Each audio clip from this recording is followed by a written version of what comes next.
Hi everyone, welcome to Ekam IAS academy Hyderabad. So మనం రోజు daily current affairs discuss చేసుకుంటాం కదా. ఈ డైలీ కరెంట్ అఫైర్స్తో పాటు ప్రతిరోజు 5 ఇంపార్టెంట్ క్వశ్చన్స్ మీకు ప్రిలిమ్స్కి సంబంధించిన 5 ఇంపార్టెంట్ క్వశ్చన్స్ తీసుకుంటాను. అలానే ఒక ఈవెంట్ కూడా తీసుకుంటాను. సో ప్రతిసారి మన కరెంట్ ఈవెంట్స్లో ఉంటాయి కదా, వాటిలో ఉండే ఒక ఈవెంట్, ఇంపార్టెంట్ ఈవెంట్ మీకు ప్రిలిమ్స్ పరంగా, మెయిన్స్ పరంగా ఏవి ఇంపార్టెంట్ ఉంటాయో వాటి గురించి కూడా తీసుకుంటాను. దాని గురించి కంప్లీట్ డేటా ఇస్తాను మీకు. ఆ ఈవెంట్ గురించి ప్రిలిమ్స్ పరంగా ఉన్నటువంటి ఫ్యాక్ట్స్ కావచ్చు, మెయిన్స్ పరంగా కావాల్సిన కాన్సెప్ట్ నాలెడ్జ్ మొత్తం కూడా క్లియర్గా ఇస్తాను. ఇప్పుడు మనము ఈ కరెంట్ అఫైర్స్ తీసుకుంటాం కదా, ఈ కరెంట్ అఫైర్స్ మనం హిందూ పేపర్, హిందూ అనాలిసిస్ నుంచి అన్ని సెక్షన్స్లో, economy section, foreign affairs, polity పరంగా ఏ విధంగా ఉన్నాయి, ఎన్విరాన్మెంట్ పరంగా, జాగ్రఫీ పరంగా, art and culture, science and technology, ఇలా వచ్చినటువంటి ఇంపార్టెంట్ అంశాలని నేను చూజ్ చేసి మీకు అందిస్తూ ఉంటాను కదా ప్రతిరోజు డైలీ కరెంట్ అఫైర్స్లో. ఇవి యూపీఎస్సీ ప్రిలిమ్స్ పర్స్పెక్టివ్లో, అలాగే స్టేట్ పీసెస్ ఎగ్జామ్లో కీ రోల్ అయితే ప్లే చేస్తాయి. సో ఇవాళ ఏమున్నాయి మనం క్లియర్గా డిస్కస్ చేద్దాం. సో ఇవాళ వచ్చేసి మొత్తం 20th జూలై 2022 కరెంట్ అఫైర్స్ అనేది మనం డిస్కస్ చేద్దాం. So first, UK records it's highest ever temperature. So UK అంటే యునైటెడ్ కింగ్డమ్. నేను ఆల్రెడీ మీకు ఇంతకుముందు డైలీ కరెంట్ అఫైర్స్ వీడియోస్లో చెప్పాను. యూకే అంటే ఏంటి, ఇంగ్లాండ్ అంటే ఏంటి, గ్రేట్ బ్రిటన్ అంటే డిఫరెన్స్ చెప్పాను, మీకు అర్థమై ఉంటుంది. సో ఇక్కడ హీట్ వేవ్ చూస్తే రీసెంట్గా యూరప్ కాంటినెంట్లో హీట్ వేవ్ చాలా ఎక్కువగా ఉంది. ఈ టైంలో యూరోప్లో వచ్చేసి హీట్ వేవ్ చాలా ఎక్కువగా ఉంది ఈ సంవత్సరం అయితే. అది ఎలా ఉందంటే ఫారెస్ట్ కూడా కాలిపోతున్నాయి, మొత్తం అడవులు కూడా కాలిపోతున్నాయి. ఫారెస్ట్ ఫైర్స్ కూడా ఆ హీట్ వేవ్ వల్ల ఎక్కువ అవుతుంది మొత్తం.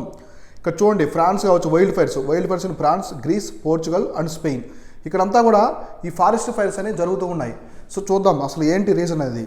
So heat wave fuelling various wild fires in Europe, push temperatures in Britain train over the 40 degrees Celsius. మామూలుగా ఫర్ ది ఫస్ట్ టైం, ఇక్కడ చూడండి, ఫర్ ది ఫస్ట్ టైం మామూలుగా ఇది యూరోప్ కంట్రీస్ చూడండి. ఇప్పుడు యూకే చూడండి, టెంపరేచర్ చాలా తక్కువ ఉంటుంది యూరోప్ కంట్రీస్లో. మామూలుగా అవి లాటిట్యూడ్, మిడ్ లాటిట్యూడ్ కంట్రీస్ కాబట్టి టెంపరేచర్ మన మీద చాలా తక్కువ ఉంటుంది వాళ్ళకి, ఎందుకంటే వాళ్ళకి మంచు పడుతుంది. సో వింటర్ టైంలో కొంచెం కోల్డ్ టెంపరేచర్స్ ఉంటాయి. అట్లాంటిది ఇప్పుడు కంప్లీట్గా టెంపరేచర్ అనేది మారిపోయింది. ఎక్కువ ఈ టెంపరేచర్ పెరగడం వల్ల యూరోప్లో వైల్డ్ ఫైర్స్ ఇవన్నీ కూడా జరుగుతూ ఉన్నాయి. ఇప్పుడు యూకేలో, యునైటెడ్ కింగ్డమ్లో వచ్చి ఫస్ట్ టైం అంటే ఇది ఈ విధంగా ఇంత టెంపరేచరు అంటే 40 degrees Celsius రావడం యూరోప్లో, ఇంగ్లాండ్లో వచ్చి యునైటెడ్ కింగ్డమ్లో ఇదే ఫస్ట్ టైం అని చెప్తున్నారు. తర్వాత regional records in turbulence in France. So regional heat కొన్ని ప్రాంతాల్లో, ఫ్రాన్స్లోని కొన్ని ప్రాంతాల్లో కూడా హైయెస్ట్ టెంపరేచర్ ఇదేనంట. రీజనల్ పరంగా చూసుకుంటే highest temperature. So after UK's warmest night on record, the met office raised the 40.2 degrees Celsius had been previously provisionally recorded by the lunch time at Heathrow Airport, okay, in London. So లండన్లో ఇంత temperature అయితే record అని చెప్తున్నారు, 40.2 degrees Celsius. So ఇంకా Britons previous all time temperature record 38.7. మామూలుగా బ్రిటన్లో ఇప్పటివరకు 38.7 degrees Celsius అయితే ఉండదన్నమాట రికార్డ్ హైయెస్ట్. ఇప్పుడు డైరెక్ట్గా 40.2 degrees సెంటిగ్రేడ్ వరకు వెళ్ళింది. సో ఈ విధంగా ఇంగ్లాండ్లో ఈ 2019లో వచ్చిందనమాట ఇది 38.7 అనేది. సో ఎక్స్పర్ట్స్ ఏం చెప్తున్నారంటే blame the climate change for the latest heat wave and one worse is the store in the years come. మొత్తము ఎక్స్పర్ట్స్ ఉన్నటువంటి ఎన్విరాన్మెంటలిస్టు, పర్యావరణవేత్తలు వాళ్ళందరూ కూడా ఇది క్లైమేట్ చేంజ్ వల్ల వచ్చిన టెంపరేచరు, క్లైమేట్ చేంజ్ వల్ల. సో గ్లోబల్ ఎమిషన్స్ పెరుగుతున్నాయి, గ్లోబల్ ఎమిషన్స్ కూడా మీథేన్ ఎమిషన్స్ ఇవన్నీ పెరుగుతున్నాయి. తర్వాత ఇంకా చూసుకుంటే గ్రీన్ హౌస్ గ్యాసెస్ ఎఫెక్ట్ కూడా ఎక్కువ ఉంది, కార్బన్ డైఆక్సైడ్ ఉండడం వల్ల క్లైమేట్ చేంజ్ అనేది మారిపోతూ ఉంది. క్లైమేట్ చేంజ్ మారిపోవడం వల్ల ఏమవుతుంది, టెంపరేచర్ రైజ్ అవుతుంది. టెంపరేచర్ రైజ్ అవ్వడం గ్లేషియర్స్ మొత్తం కరిగి సీ లెవెల్, సముద్ర మట్టం కూడా పెరుగుతుంది. సముద్ర మట్టం పెరిగితే మొత్తం మునిగిపోతాయి. అంటే ముంపు ప్రాంతాలు ఉంటాయి కదా, ఇప్పుడు ముంబై కావచ్చు, ముంబై సిటీ, ఇట్లాంటి కోస్టల్ సిటీస్, మనకి కొన్ని నువార్ కంట్రీ, తువాలు, టోంగా ఐలాండ్స్ ఉంటాయి కదా, పసిఫిక్ ఐలాండ్స్, అవి కూడా మునిగిపోయేదానికి ఆస్కారం ఉంది ఇట్లా. సో ఇంకా చూసుకుంటే the extreme will get more extreme. So these extremes will get more extreme. ఇక్కడ చెప్పింది ఆల్రెడీ ఎక్స్ట్రీమ్స్ ఉన్నాయి, అవి ఇంకా మోర్ ఎక్స్ట్రీమ్ అయితే అవుతున్నాయని చెప్తున్నారు. So highest temperature have been triggered in unprecedented red alert in many parts of the England. So in ఫ్రాన్స్లో చూసుకుంటే 64 different areas registered record high temperatures on Monday. National weather service confirmed most of them along with the western Atlantic coast. So ఇవి ఎక్కువగా ఎక్కడ వస్తున్నాయంటే western Atlantic కోస్ట్లో. ఇప్పుడు మామూలుగా మనకి Atlantic see ఉంది కదా, సో వెస్ట్ సైడ్ అంటే మనకి ఇక్కడ వస్తుంది. వెస్ట్ సైడ్ వచ్చేసి అట్లాంటిక్ కోస్ట్ వచ్చేసి ఎక్కువ వస్తున్నాయి. వెస్ట్ అట్లాంటిక్ కోస్ట్లోనే ఎక్కువ టెంపరేచర్స్ అనేవి. Whereas the hall soar to above 40 degrees Celsius. సో 40 degrees Celsius కంటే మినిమం యావరేజ్ అనేది ఉంటుందని చెప్తున్నారు. ఇంకా ఇక్కడ చూసుకుంటే ఏం చెప్తున్నారంటే వాళ్ళు France, Greece, Portugal, Spain, destroying the west of the tracks of land. So vast tracks of the land. ఈ కంట్రీస్లో France, Greece, Poland, Spain, Italy, ఇక్కడ కూడా ఈ వైల్డ్ ఫైర్స్ వల్ల కొన్ని వేల సంఖ్యలో హెక్టార్స్ అనేది భూమి కూడా నాశనం అయిపోయింది. అంటే మొత్తం వైల్డ్ ఫైర్స్ అయ్యాయి. అంటే ఫారెస్ట్ ఫైర్స్ జరిగి మొత్తము అగ్ని అనేది దహించుకుపోయిందనమాట మొత్తం ప్రాంతాన్నంతా. ఎందుకంటే ఈ టెంపరేచర్ రైజ్ చేయడం వల్ల సో ఫారెస్ట్ ఫైర్స్ కూడా ఎక్కువగా జరుగుతున్నాయి యూరోప్లో. నేను ఇంతకుముందు డైలీ కరెంట్ అఫైర్స్లో మీకు ఎక్స్ప్లెయిన్ చేస్తాను దీని గురించి. తర్వాత ఇంకా చూస్తే struggle in the contain wide spread to destruction and force thousands of people to leave there homes. So చాలామంది లీవ్స్ ఇక్కడ స్పెయిన్ కావచ్చు, తర్వాత పోర్చుగల్ కావచ్చు, ఇక్కడ మీరు కంబైన్డ్గా చూసుకుంటే టెంపరేచర్ మొత్తం కూడా ఈ కంట్రీస్లో ఇక్కడ చెప్పినటువంటి కంట్రీస్ మొత్తంలో కూడా వీటికి టెంపరేచర్ ఒక్కసారిగా పెరగడం వల్ల వైల్డ్ ఫైర్స్ జరిగాయి. చాలామంది థౌజండ్స్లో చనిపోయారు. ఇంకా థౌజండ్స్ ఆఫ్ పీపుల్ రిహాబిలిటేషన్ సెంటర్కి వెళ్ళారు, అక్కడి నుంచి సంరక్షణ ప్రాంతాలకు వెళ్ళారు, క్యాంప్స్కి వెళ్ళారు. సో అట్లా ఈ విధంగా అయితే వైల్డ్ ఫైర్స్ అనేవి ఉన్నాయి. అంటే యూరోప్లో ఇంత టెంపరేచర్ రావడం ఇదే మొదటిసారి. ఇంత టెంపరేచర్ చూడండి, అక్కడ చాలా కోల్డ్ కంట్రీస్ అవి. ఇప్పుడు ఇంగ్లాండ్, లండన్ కావచ్చు, మంచు పడుతూ ఉంటుంది. ఇప్పుడు అట్లాంటి ప్రాంతాల్లో ఇంత టెంపరేచర్ ఒక్కసారిగా రావడం అనేది చిన్న విషయం కాదు. సో ఇది క్లైమేట్ చేంజ్ మీద బ్లేమ్ చేస్తున్నారు. కాబట్టి ప్రతి కంట్రీ, మన ప్రపంచంలో ఉన్న అన్ని దేశాలు కూడా క్లైమేట్ చేంజ్ మీద తీవ్రమైనటువంటి చర్యలు తీసుకోవాలి.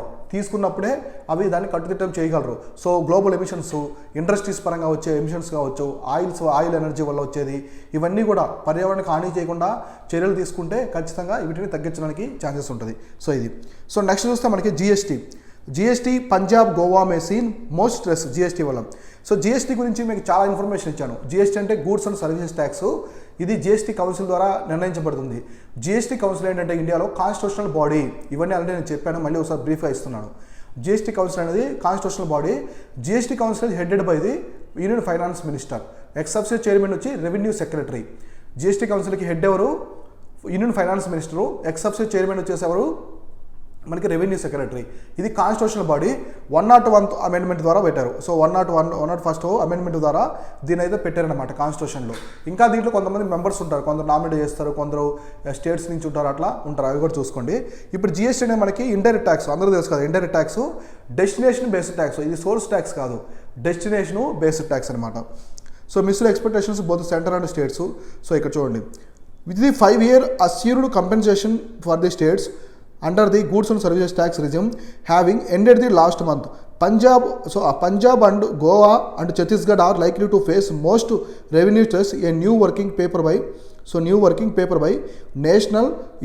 National Institute of Public Finance and Policy. ఇది national institute of public finance and policy అనే సంస్థ అయితే రిపోర్ట్ ఇచ్చిందనమాట నీట్గా. ఏమని చెప్పారంటే, మామూలుగా జిఎస్టీ వల్ల స్టేట్స్కి లాస్ ఉంది, కొన్ని ఇండైరెక్ట్ ట్యాక్సెస్ మొత్తం. ఇప్పుడు జిఎస్టీ అంటే ఏంటి?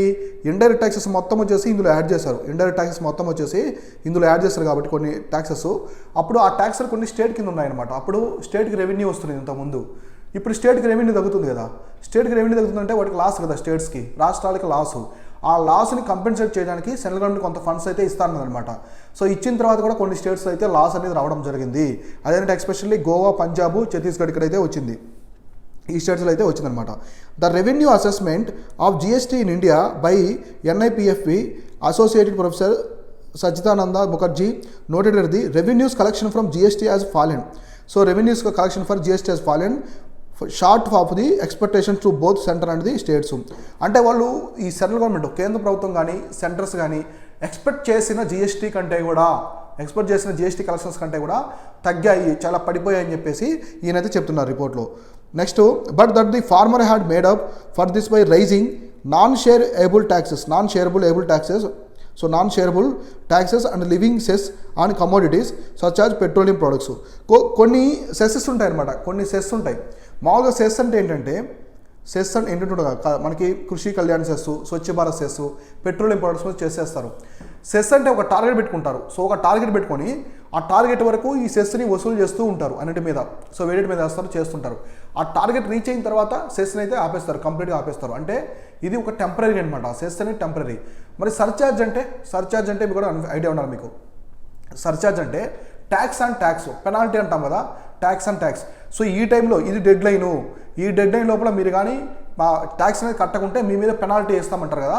అది ఇప్పుడు మనం పవర్ బిల్స్ కడుతుంటాం కదా ఇంటి దగ్గర, మనం టైంలో కట్టకుంటే నెక్స్ట్ మంత్ కట్టినప్పుడు దాని మీద మనకి పెనాల్టీ పడుతుంది. 25 to 50 రూపీస్ మధ్యలో పెనాల్టీ పడుతుంది కదా, అది సర్చార్జ్ అనమాట. సర్చార్జ్ అంటే ట్యాక్స్ అండ్ ట్యాక్స్. సెస్ అంటే ఒక టార్గెట్ని రీచ్ అయ్యే వరకు పెట్టినటువంటి ట్యాక్స్ లాంటిది, చిన్న ట్యాక్స్ చాలా తక్కువ ఉంటుంది. మనకి ఇప్పుడు 0.2 పైసా అట్లా పడుతుంది. ఏది స్వచ్ఛ భారత్ సెస్ ఇట్లాంటి 0.5 పైసా అట్లా పడుతూ ఉంటాయి మనకి రైల్వే టికెట్ చేసుకున్నప్పుడు కానీ ఫ్లైట్ టికెట్ లాంటివి చేసుకున్నప్పుడు. అట్లా ఒక టార్గెట్ రీచ్ అయిన తర్వాత సెస్ని అయితే ఆపేస్తారు టెంపరీ.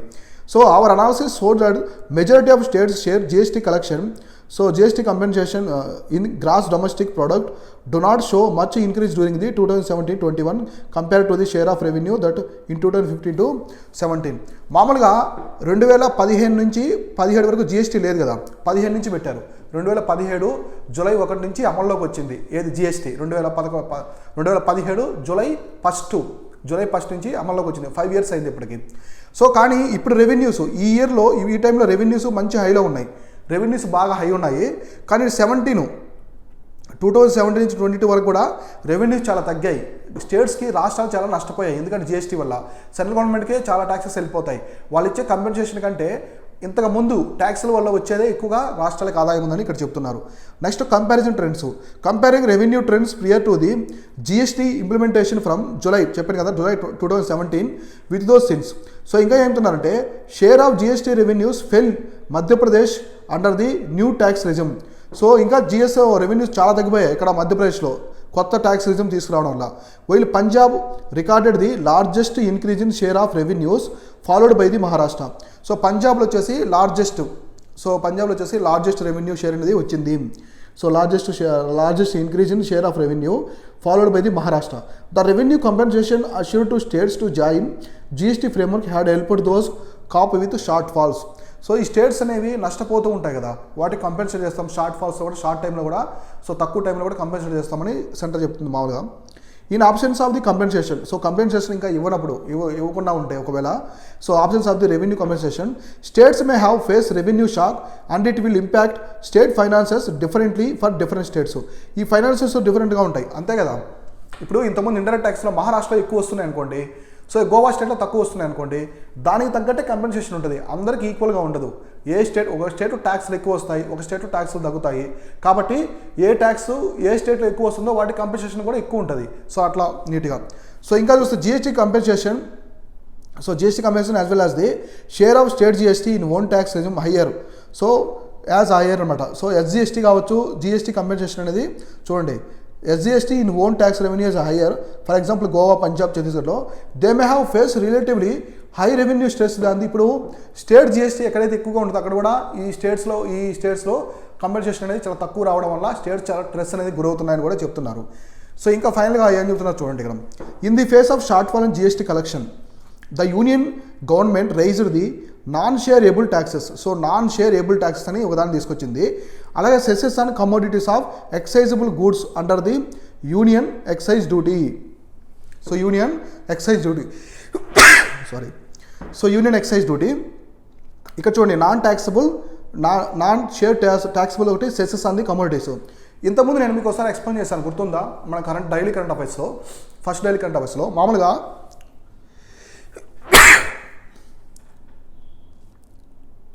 28% అనేది ఈ కంపెన్సేషన్లో స్టేట్స్ లాస్ అవుతున్నాయని సెంట్రల్ గవర్నమెంట్ అయితే ఒక పవర్ ఇచ్చింది స్టేట్స్కి. సెంట్రల్ గవర్నమెంట్ స్టేట్స్కి ఒక పవర్ ఇచ్చింది. ఇక్కడ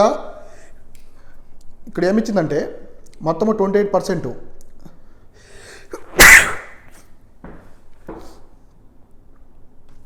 సో ఇక్కడ ఏం చెప్పిందంటే సెంట్రల్ గవర్నమెంట్ వచ్చేసి స్టేట్స్ లాస్ అవుతున్నాయి, కంపెన్సేషన్ వల్ల లాస్ అవుతున్నాయి కదా, వాళ్ళకి మీరు ఏమంటే బెట్టింగ్ ఉంటాయి కదా, ఆన్లైన్ బెట్టింగ్ కావచ్చు, క్యాసినోస్, హార్స్ రైడ్స్ ఉంటాయి కదా, హార్స్ రైడింగ్ జరుగుతాయి కదా, వాటి మీద 28% GST స్టేట్ వేసుకోవచ్చు. 28% GST అనేది స్టేట్ వేసుకోవచ్చు అని ఒక ప్రొవిజన్ అయితే తీసుకొచ్చింది సెంట్రల్ గవర్నమెంట్. అప్పుడేమవుతుంది, కొంచెం స్టేట్స్కి ఆదాయంగా ఉంటుంది, అంటే GST వల్ల లాస్ అయ్యారు కాబట్టి ఆదాయం కూడా చెప్తున్నారు. అదే ఇక్కడ చెప్తుంది, ఈ డ్యూటీ అన్నీ వేసుకోవచ్చు అని చెప్తున్నారు. Help to mitigate the revenue the shortfall. 3 petroleum products, petrol, diesel, aviation turbine oil అంటే విమానాలకు యూజ్ చేసే ఆయిల్ అనమాట. So natural gas, crude oil, crude petroleum and tobacco attracts UVD in the GST regime. So UVD అంటే ఏంటి? Union excise duty. So union excise duty అనేది వాటి మీద వేస్తూ ఉంటారనమాట ఈ ప్రోడక్ట్స్ మీద. He recommended that the states protect their compensation so consumption base to bolster the GST revenues. States వచ్చేసి కన్జంప్షన్ బేస్ మీద ఎక్కువ డిపెండ్ అయితే స్టేట్స్కి లాస్ రాకుండా కూడా ఉంటుందని ఈయన చెప్తున్నారు. So along with the broader efforts to is complaints in there invaders. So ఎక్కువ మంది జిఎస్టీ ఎగ్గొడుతూ ఉంటారు. సో జిఎస్టీ ఎగ్గొట్టే వాళ్ళు ఉంటారు, కంప్యూటర్ బిల్లు ఇవ్వకుండా జిఎస్టీ ఎగ్గొడుతుంటారు కొందరు. సో అటువంటి వాళ్ళని గట్టిగా పట్టుకొని వాళ్ళ మీద ట్యాక్స్ కూడా రెవెన్యూ చేసేటట్టుగా సీరియస్ యాక్షన్ తీసుకుంటే స్టేట్స్కి ఆదాయం అనేది కూడా ఉంటుందని చెప్తున్నారు. సో ఈ విధంగా నీట్గా జిఎస్టీ గురించి అయితే ఇన్ఫర్మేషన్ ఉంది. దీనికి సంబంధించి నేను చాలా డేటా ఇచ్చాను. జిఎస్టీ గురించి ఎక్స్ప్లెయిన్ చేశాను, జిఎస్టీ కౌన్సిల్ అంటే ఎక్స్ప్లెయిన్ చేశాను. మన ప్రీవియస్ కరెంట్ అఫైర్స్లు అన్నీ ఉంటాయి, అవి చెక్ చేసుకోండి. సో తర్వాత RBI helps rupee to study after the 7 sessions of loss. So RBI అయితే ఇప్పుడు $1. సో మనకి ఇప్పుడు $1 ఈక్వల్ టు ఎంత మొత్తం వచ్చేసి 100 రూపీస్, సారీ 80 రూపీస్. 80 రూపీస్ వరకు అయితే వెళ్ళిపోయింది. డాలర్ అనేది మొత్తం 80 రూపీస్కి వెళ్ళిపోయింది. సో ఈ టైంలో వచ్చేసి కంప్లీట్గా సో చర్యలు తీసుకోవాలి, లేకుంటే డాలర్ రేటు పెరిగిపోతూ ఉంది, రూపీ వాల్యూ తగ్గిపోతూ ఉంది. కాబట్టి 7 సెషన్స్ వరుసగా పెరిగినప్పుడు ఆర్బీఐ చర్యలు తీసుకోవాలి ముందుకు వచ్చిందనమాట. చూడండి. So Reserve Bank of India intervened in the currency market on Tuesday helping to rupee steady after the 80. చూడండి 80. సో ఎంతంటే 80.05 రూపీస్ వరకు డాలర్ అయితే $1 వెళ్ళిపోయింది అనమాట. So record intraday low for the 7th session. A recovery in the equities are favoured the rupee. So కొంచెము ఈ stock మార్కెట్లో ఉన్న ఈక్విటీస్ కొంచెం ఫారిన్ ఇన్స్టిట్యూషనల్ ఇన్వెస్టర్స్ ఉంటాయి కదా, ఎఫ్ఎఫ్ఐస్. సో ఎఫ్ఎఫ్ఐ వాళ్ళు కొనడం వల్ల, వాళ్ళు కొంచెం బై చేయడం వల్ల మన స్టాక్స్, మన షేర్లు మార్కెట్లో ఉన్న కార్పొరేట్ బాండ్స్ ఇవన్నీ కొంచెం బై చేయడం వల్ల రూపీ అనేది కొంచెం రికవరీ అవుతుంది అని చెప్తున్నారు. So like most Asian currencies the rupee has been falling in recent months as a risk aversion has risen expectation to the US Federal Reserve raising the rates aggressively curbs mitigation inflation prompting the investors to bring risk. ఇక్కడ ఏం చెప్తున్నారంటే, so US federal ఉంది కదా, so US federal bank అంటే మనకి reserve bank ఎలానో అక్కడ federal bank ఉంటుంది. సో ఈ ఫెడరల్ బ్యాంక్ ఏం చేసిందంటే ఇంట్రెస్ట్ రేట్ వచ్చేసి ఇంట్రెస్ట్ రేట్ని ఇంక్రీజ్ చేసింది. ఎందుకంటే due to inflation. So inflation అనేది ఎక్కువగా పెరగడం వల్ల ఇన్ఫ్లేషన్ తగ్గించడానికి యుఎస్ ఫెడరల్ బ్యాంక్ అయితే రేట్స్ను పెంచింది. ఇది పెంచడం వల్ల అన్ని స్టాక్ మార్కెట్లో ఎకనమీ పరంగా కొంచెం ఇంపాక్ట్ జరిగింది. ఎందుకంటే అమెరికా అనేది అగ్రదేశం, సో ఎకానమీలో పెద్ద కంట్రీ. దాని మీద చేంజెస్ పడ్డప్పుడు ఖచ్చితంగా అన్ని దేశాల మీద చేంజెస్ అనేవి ఉంటాయి. The US dollar to hovered just above the 1 week lows major fears market the percentage point of the Federal Bank reserves. So the rupee recorded ended the 79.5% for dollar compared to the with the 79.98 Monday. So కొంచెం అయితే తగ్గింది. So rupee is going to weak further. That is a given, said senior a private bank speaking on the condition of the anonymity. But how soon and how much will depend on the RBI. So RBI దీని మీద ఎటువంటి చర్యలను తీసుకుంటుందో చూడాలి. So మీకు rupee value, dollar value ఇవన్నీ వీటి గురించి మెయిన్స్ ఆన్సర్ షీట్ అయితే చేసి పెట్టుకోండి. రూపీ వాల్యూ ఎందుకు తగ్గుతుంది, రీజన్స్ రాసుకోండి. తగ్గిన వల్ల డిసడ్వాంటేజెస్ ఉన్నాయి, ఇంపాక్ట్ ఎలా ఉంది. So depreciation of rupee impact on Indian economy అదొక నోట్ చేసి పెట్టుకోండి. తర్వాత రూపీ వాల్యూ అప్రిషియేట్ చేయడానికి ఆర్బీఐ కావచ్చు, యూనియన్ గవర్నమెంట్, కేంద్ర ప్రభుత్వం ఎటువంటి చర్యలు తీసుకోవాలి, ఈ విధంగా ఆన్సర్స్ అయితే చేసి పెట్టుకోవాలి నీట్గా. సో అదొకటి. So next current affairs important వచ్చేసి మనకి ఇక్కడ కేరళ. చూడండి, Kerala to step ups the control the monkeypox. So దీని గురించి మీకు మంకీ ఫాక్స్ గురించి ఇన్ఫర్మేషన్ ఇస్తాను. సో ఈ మంకీ ఫాక్స్ అనేది మామూలుగా ఇది endemic to the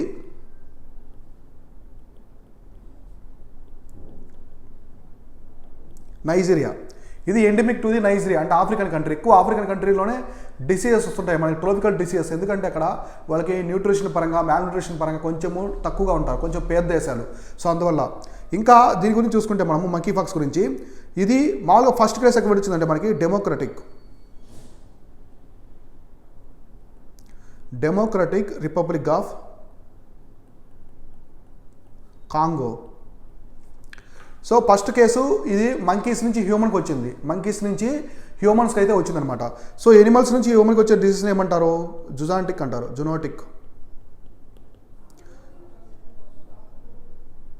zoonotic disease అంటారు. సో జునోటిక్ డిసీజ్ అంటే ఇది ఎనిమల్స్ నుంచి, మామూలుగా ఎనిమల్స్ నుంచి ఎనిమల్స్ నుంచి హ్యూమన్స్కి వస్తుంది. మనకి ఇలా ఏమన్నా ఇంకా చికెన్ గుని కావచ్చు, ఇట్లాంటి కొన్ని డిసీజెస్ ఉన్నాయి కదా. సో నెక్స్ట్ ఇంకా ఏమొచ్చే స్వైన్ ఫ్లూ కూడా ఇట్లానే వస్తుంది. చికెన్ గుండె మామూలుగా మనకి దోమల వల్ల ఇట్లా వస్తుంది, కానీ స్వైన్ ఫ్లూ చూడండి ఎక్కువ స్వైన్స్ వల్ల వస్తుంది అనమాట స్వైన్ ఫ్లూ. సో ఇది మామూలుగా మంకీస్లో అంటే కోతులలో వచ్చినటువంటి జ్వరం అనమాట. ఒక జ్వరం మంకీ ఫాక్స్ అనేది ఒక జ్వరంలా వచ్చింది, ఫ్లూ లాగా వచ్చి తర్వాత మంకీ ఫాక్స్లో తయారైంది. సో ఇది ఇండియాలో ఫస్ట్ కేసు ఎక్కడ వచ్చిందంటే కేరళలో వచ్చింది. ఇండియాలోనే మొట్టమొదటి కేసు, ఇండియా యొక్క ఫస్ట్ కేసు వచ్చేసి కేరళలో వచ్చింది. సెకండ్ కేసు కూడా అక్కడే వచ్చింది. సెకండ్ కేసు కూడా కేరళలోనే వచ్చింది రీసెంట్గా. సో మామూలుగా ఇక్కడ ఇది ఫస్ట్ కాంగోలో వచ్చింది. మామూలుగా ఇది endemic to the Nigeria. First కాంగోలో వచ్చింది రీసెంట్ కేసు, తర్వాత స్విట్జర్లాండ్కి వచ్చింది. ఇప్పుడు యూరోప్ కంట్రీస్ మొత్తం కూడా ఈ డిసీజెస్ ఎక్కువ వస్తున్నాయి అనమాట. మంకీ ఫాక్స్ అనేది ఎక్కువగా వస్తుంది. ఇక్కడ చూస్తే central team holds discussion with minister. The state government will set of monkeypox preservative and control measures in Kerala. So కేరళలో అయితే సీరియస్ కన్సర్న్స్, ఎందుకంటే మంకీ ఫాక్స్ స్ప్రెడ్ అయింది కాబట్టి ఇది జునాటిక్ డిసీజ్ ఖచ్చితంగా స్ప్రెడ్ అయ్యేదానికి ఛాన్స్ ఉంటుంది చెప్పారు. Special attention would be given to surveillance those developing symptoms resembling the chickenpox to rule out the possibility of monkeypox. ఈ chickenpox ఉంటుంది కదా, చికెన్ ఫాక్స్ నుంచి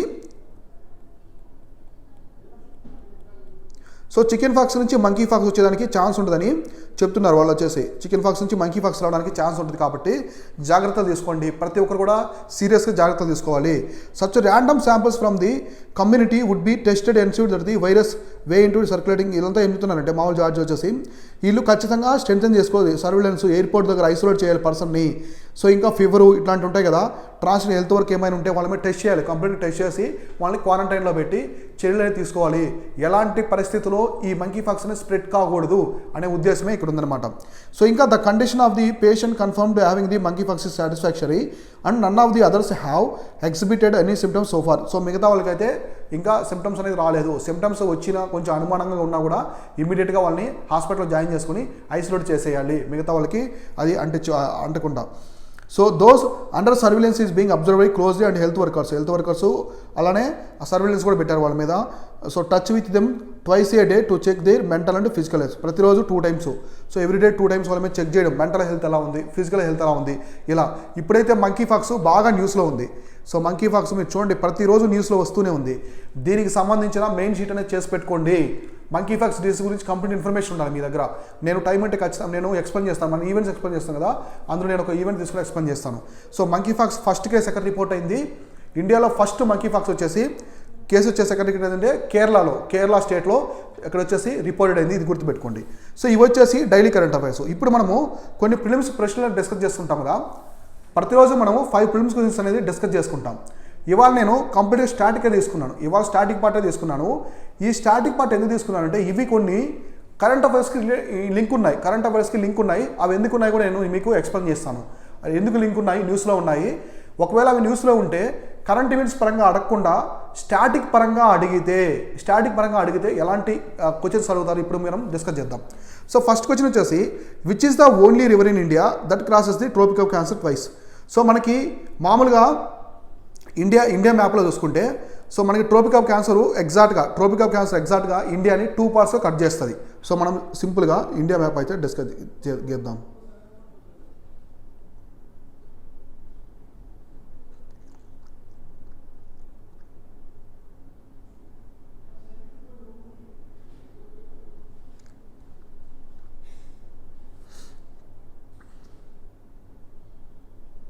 సో ఇది India map. ఇలా చూడండి, ఇక్కడ గుజరాత్ ఇది ఎగ్జాక్ట్గా మనకి ట్రోపిక్ ఆఫ్ క్యాన్సర్ ఉంది కదా. So tropic of cancer so ఇట్లా వెళ్తుంది మనకి ఇలా వెళ్తుంది. సో ఇలా వెళ్తుంది ట్రోపిక్ ఆఫ్ క్యాన్సర్ అంటే ఏంటి? 23.5 degrees నార్త్ లాటిట్యూడ్ అంటే కర్కట రేఖ అంటాం. మనం తెలుగులో వచ్చేసి కర్కట రేఖ అంటాము. ఇది ఇలా వెళ్తుంది అనమాట. ఇండియా మ్యాప్లో ఇలా ఎగ్జాక్ట్గా వెళ్తుంది. ఇది ఏ స్టేట్స్ ఉంటా పోద్దో కూడా ఇంపార్టెంట్, గుర్తుపెట్టుకోండి. ఏ స్టేట్స్ ఉంటా పోద్దో మీరు ఆన్సర్ చేసి పెట్టుకోండి. ఏ స్టేట్ గుర్తు. ఇక్కడ ఎగ్జాక్ట్గా ఒక రివరు 2 times క్రాస్ చేస్తుంది. ఎగ్జామ్స్గా 2 times అయితే క్రాస్ చేస్తుంది. అది ఏ రివర్ అని అడుగుతున్నారు అన్నమాట. ఇక్కడ వచ్చేసి ఇదే రివర్ అంటే మహి, నర్మదా, గోదావరి, చంబల్. సో గోదావరి అయితే మనకి మహారాష్ట్ర నుంచి వెళ్తుంది కాబట్టి క్యాన్సర్. చంబల్ రివర్ అసలు మీకు ట్రోపిక్ ఆఫ్ క్యాన్సర్కి సంబంధం ఉండదు. సో తర్వాత చూసుకుంటే సో నర్మదా కూడా పోదు. తర్వాత వచ్చేసి మహి రివర్. ఆన్సర్ వచ్చేసి మహి రివర్. సో ఇండియాలో మహి రివర్ అనేది ఈ ట్రోపిక్ ఆఫ్ క్యాన్సర్ని 2 times క్రాస్ చేస్తుంది. 2 times అనేది క్రాస్ చేస్తుంది కాబట్టి ఖచ్చితంగా ఇవి గుర్తుపెట్టుకోండి. సో ఇది ఏ స్టేట్స్ ఉంటా పోతే important. Gujarat, Rajasthan, Madhya Pradesh, Chhattisgarh, Jharkhand, west Bengal, Tripura and Mizoram. So 1 2 3 4 5 6 7 8. So మొత్తం 8 కంట్రీస్ కుండా పోద్ది. నీట్గా చూసుకోండి. ఈ స్టేట్స్ కుండా అయితే ఈ రేఖ అనేది పోద్ది అనమాట. సో నెక్స్ట్ ప్రశ్న చూద్దాము. మజూలీ వెరీ ఇంపార్టెంట్, బాగా న్యూస్లో ఉంటుంది ఇప్పుడు. Majuli is the world largest river in island and which of the following river. So ఈ మజూలీ అనేది ప్రపంచంలోని అతిపెద్ద నది నదీ పరివాహక ఐలాండ్ అనమాట, ద్వీపం. అంటే నదుల ద్వారా ఏర్పడినటువంటి ఐలాండ్. సో నదుల మధ్యలో ఉండే ఐలాండ్లోనే బిగ్గెస్ట్ ఐలాండ్, ప్రపంచంలోనే బిగ్గెస్ట్ ఐలాండ్. సో ఇది ఏ నది మీద ఉన్నాడు? తీస్తా river, Brahmaputra, Ganga, Indus. Answer వచ్చేసి Brahmaputra.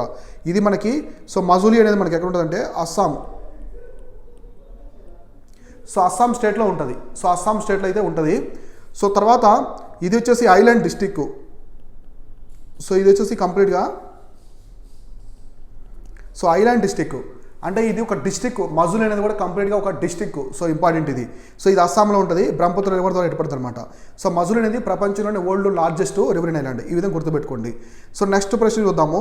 షరామతి. So Saramati is the highest peak of which of the following hills in India. So ఇండియాలో వచ్చేసి ఏ హిల్స్లో షరామతి పీక్ అనేది హైయెస్ట్ పీక్ అని అడుగుతున్నారు. సో ఇది ఆరావళి హిల్స్, పూర్వాంచల్, గారో, కాశీ. ఆన్సర్ వచ్చేసి పూర్వాంచల్. సో పూర్వాంచల్ హిల్స్ ఎక్కడ ఉంటాయి? మనకి నార్త్ ఈస్ట్ ఇండియాలో ఉంటాయి. సో నాగాల్యాండ్, మణిపూర్, అస్సాము ఇవన్నీ కూడా ఉంటాయన్నమాట. సో కంప్లీట్గా మనకి నార్త్ ఈస్ట్ ఇండియా మ్యాప్ ఉంది కదా. సో మనకి నార్త్ ఈస్ట్ ఇదంతా కూడా Purvanchal belt. So Purvanchal belt ఉంటుందన్నమాట. సో ఇక్కడ ఇది ఉంటుంది. ఇది ఎక్కడ ఉంటుందంటే ఇది నాగాల్యాండ్లో ఉంటుంది. సో షరామతి పీక్ అనేది నాగాల్యాండ్ స్టేట్లో ఉంటుంది. ఇది స్టేట్లోని హైయెస్ట్ పీకు. స్టేట్లోనే కాకుండా నార్త్ ఈస్ట్ ఇండియాలో కూడా one of the highest peak అనమాట. So one of the highest peak ఇది నాగాలాండ్ స్టేట్లో ఉంటుంది. నాగాలాండ్లో హైయెస్ట్ పీకు. తర్వాత ఫోర్త్ క్వశ్చన్ ఏమి ఇచ్చారంటే the highest railway bridge in India. So ఇది మనకి హైయెస్ట్ రైల్వే బ్రిడ్జ్. ఇది ప్రపంచంలోనే హైయెస్ట్ రైల్వే బ్రిడ్జ్. సో ఇండియాలో కూడా highest railway bridge is construction which of the following river. So ఇది కరెంట్ అఫైర్స్లో ఉంది. మనము ఒక రైల్వే బ్రిడ్జ్ కడుతున్నాము, అది ఎక్కడ కడుతున్నామని అడుగుతున్నారు. ఎక్కడంటే ఏ రివర్ మీద. సో తీస్తా, జీలం, బియాస్, చీనాబ్. సో ఆన్సర్ వచ్చేసి చీనాబ్. సో చీనాబ్ మీద జమ్మూ అండ్ కాశ్మీర్లో. సో జమ్మూ అండ్ కాశ్మీర్లో రైల్వేస్ వచ్చేసి ఒక బ్రిడ్జ్ నిర్మిస్తుంది. సో ఒక బ్రిడ్జ్ అనేది నిర్మిస్తుంది. సో అది 2 హిల్స్ ఉంటాయి అనమాట. 2 హిల్స్ ఉంటాయి. సో దీని మీద అయితే ఇలా బ్రిడ్జ్ చేస్తారు కదా మామూలుగా. సో మీకు ఐడియా ఉంది కదా. సో ఇలా అయితే బ్రిడ్జ్ చేస్తున్నారు. సో ఇలా బ్రిడ్జ్ నిర్మిస్తున్న ఇదంతా లోయ అనమాట. ఇక్కడంతా లోయ ఉంటుంది, కింద వరకు లోయ ఉంటుంది, కంప్లీట్గా లోయ. సో ఇక్కడ బ్రిడ్జ్ అనేది నిర్మిస్తున్నారు. చీనాబ్ రివర్ మీద ఇండియాలోనే హైయెస్ట్ రైల్వే బ్రిడ్జ్ అయితే నిర్మిస్తున్నారు. గుర్తుపెట్టుకోండి, చీనాబ్, జమ్మూ అండ్ కాశ్మీర్లో. సో తర్వాత ప్రశ్న. So which of the following is the highest peak in Europe. ఇది ఎందుకు చెప్తున్నానంటే న్యూస్లో ఉంది. ఇప్పుడు యూరోప్లో వచ్చేసి టెంపరేచర్. సో యూరోప్లో టెంపరేచర్ అనేది మోర్ దెన్ 45 డిగ్రీ సెంటిగ్రేడ్ అనేది ఉందన్నమాట ఇప్పుడు యావరేజ్గా చూసుకున్నా కూడా. సో ఇప్పుడు ఇంగ్లాండ్లో కూడా హైయెస్ట్ టెంపరేచర్ ఉంది. నెక్స్ట్ ఫ్రాన్స్, ఇక్కడంతా కూడా వైల్డ్ ఫైర్స్ వచ్చాయి. సో వైల్డ్ ఫైర్ వచ్చినప్పుడు ఇక్కడ కొందరు వచ్చేసి ఈ యూరోప్లో హైయెస్ట్ పీక్ ఉంది కదా, దాంట్లో ట్రెక్కింగ్కి వెళ్ళారు. కొందరు ట్రెక్కింగ్కి వెళ్ళారు. సో ప్రతి సంవత్సరం ట్రెక్కింగ్కి వెళ్తుంటారు. చాలా చాలా ఇంపార్టెంట్ ట్రెక్కింగ్కి. సో ట్రెక్కింగ్కి వెళ్ళినప్పుడు అక్కడ వాళ్ళు ఫారెస్ట్ ఫైర్స్ జరుగుతున్నాయి, ట్రెక్కింగ్లో ఇరుక్కుపోయారు, వాళ్ళని ఎవాక్యుయేషన్ చేస్తున్నారు. సో ఆ టైంలో ఆ పీక్ ఎందుకు చూద్దాం. ఇప్పుడు హైయెస్ట్ పీక్ ఏమంటున్నారు? Mount Blanc, Mount Etna, Mount Elbrus, Mount Fuji. So answer వచ్చేసి మౌంట్ బ్లాంక్. మీకు ఆల్రెడీ డైలీ కరెంట్ అఫైర్స్లో కూడా ఎక్స్ప్లెయిన్ చేశాను. సో మౌంట్ బ్లాంక్ అనేది ఆన్సర్ కాదు. ఇది ఆల్ప్స్ పర్వతాల్లో ఎత్తిన శిఖరం. సో మౌంట్ ఎత్తనా అనేది ఇది సిసిలీ ఐలాండ్లో ఉంటుంది, ఇటలీలో ఉన్న అగ్నిపర్వతం. సో ఇటలీలో ఉండే వోల్కానో. సో ఆన్సర్ వచ్చేసి మౌంట్ ఎల్బర్జ్ అనమాట ఇక్కడ. సో గుర్తుపెట్టుకోండి, ఆన్సర్ అనేది మౌంట్ ఎల్బర్జ్. కాకపోతే ఇక్కడ న్యూస్లో ఏముందో మీకు ఎక్స్ప్లెయిన్ చేస్తాను నీట్గా. సో ఇప్పుడు చూడండి, నీట్గా ఎక్స్ప్లెయిన్ చేస్తాను. ఇప్పుడు మీకు ఆన్సర్ చూసుకుంటే హైయెస్ట్ పీక్, యూరోప్లో హైయెస్ట్ పీక్ ఏది? మౌంట్ ఎల్బర్జ్. సో యూరోప్లోని హైయెస్ట్ పీక్ వచ్చేసి మౌంట్ ఎల్బర్జ్. ఇది కాకసస్ మౌంటైన్స్లో ఉంటుంది. కాకసస్ మౌంటైన్స్లో ఉంటుంది. యూరోప్లోని హైయెస్ట్ పీక్ ఇది ఆన్సర్. ఇప్పుడు మౌంట్ బ్లాంక్ అనేది ఆల్ప్స్ ఉన్నాయి కదా, ఆల్ప్స్ పర్వతాలు. సో ఆల్ప్స్ పర్వతాల్లో ఎత్తినటువంటి శిఖరం అనమాట. ఆల్ప్స్ పర్వతాల్లో ఎత్తినటువంటి శిఖరం ఏదంటే మౌంట్ బ్లాంక్. సో మౌంట్ ఎత్తనా అనేది వోల్కానో. సో మౌంట్ వోల్కానో అనమాట. మౌంట్ ఎత్తనా అనేది వోల్కానో. సో ఇక్కడ మౌంట్ ఎత్తనా అనే వోల్కానో ఇది సిసిలీ ఐలాండ్లో ఉంటుంది. నీట్గా వచ్చేసి చూసుకోండి, ఇది యాక్టివ్ వోల్కానో, చాలా చాలా important. Next Mount Fuji. So Mount Fuji వచ్చేసి జపాన్లో ఉంటుంది. ఇది వచ్చేసి హైయెస్ట్, జపాన్లోనే హైయెస్ట్ పీకు. సో జపాన్లోనే హైయెస్ట్ పీక్ వచ్చేసి మౌంట్ ఫుజీ. సో ఈ విధంగా ఆప్షన్స్ 4 కూడా క్లియర్ కట్గా చూసుకుంటూ ఉండాలి. ఇలా మీకు కరెంట్ ఈవెంట్స్లో ఉన్న టాపిక్స్ని కరెంట్ ఈవెంట్స్ పరంగానే కాకుండా అవి స్టార్టింగ్ పరంగా కూడా చదువుకోవాలి. ఇప్పుడు కరెంట్ ఈవెంట్స్ వచ్చేసి 10th షెడ్యూల్ వచ్చింది. 10th షెడ్యూల్ అనేది వచ్చింది. 10th షెడ్యూల్ అంటే ఏంటి? Anti defection law. So anti defection law వచ్చేసి మహారాష్ట్రలో రాజకీయ సంక్షోభం వచ్చిన తర్వాత మారిపోయింది. సో దీని గురించి మీరు 360 degreesలో చదవాలి. ఇది ఏ షెడ్యూల్లో ఉంది, దాంట్లో ప్రొవిజన్స్ ఏమున్నాయి, అమెండ్మెంట్స్ ఏమున్నాయి, ఎటువంటి ప్రొవిజన్స్ ఉంటాయి, యాంటీ డిఫెక్షన్లో ఎవరెవరి మీద పెడతారు, ఎవరు డెసిషన్ తీసుకుంటారు, స్పీకర్ లేకుంటే ప్రెసిడెంట్ తీసుకుంటారా, ఇట్లాంటివన్నీ నీట్గా చదువుకోవాలి. కరెంట్ ఈవెంట్స్ అనేది ఈ విధంగా చదువుకుంటేనే నీట్గా ఉంటుంది. సో ఇది వచ్చేసి కంప్లీట్గా ఇవాళ డైలీ కరెంట్ అఫైర్స్, అలాగే నేను ప్రతిరోజు ఎక్స్ప్లెయిన్ చేస్తే ప్రిలిమ్స్ క్వశ్చన్స్. సో రేపు కరెంట్ అఫైర్స్లో మళ్ళీ మీకు డైలీ కరెంట్ అఫైర్స్ ఎక్స్ప్లెయిన్ చేస్తాను. అలానే వాటితో పాటు మీకు ఒక ఈవెంట్ కూడా ఎక్స్ప్లెయిన్ చేస్తాను. ప్రతిసారి వచ్చేసి ఒక ఈవెంట్ కూడా క్లియర్ కట్గా అయితే ఎక్స్ప్లెయిన్ చేస్తాను. ఇది వచ్చేసి ఇవాళ వీడియో. రేపు వీడియోలో మనం ఇంపార్టెంట్ అంశాలు ఏమన్నాయి వాటి గురించి డిస్కస్ చేసుకుందాం. Thank you all.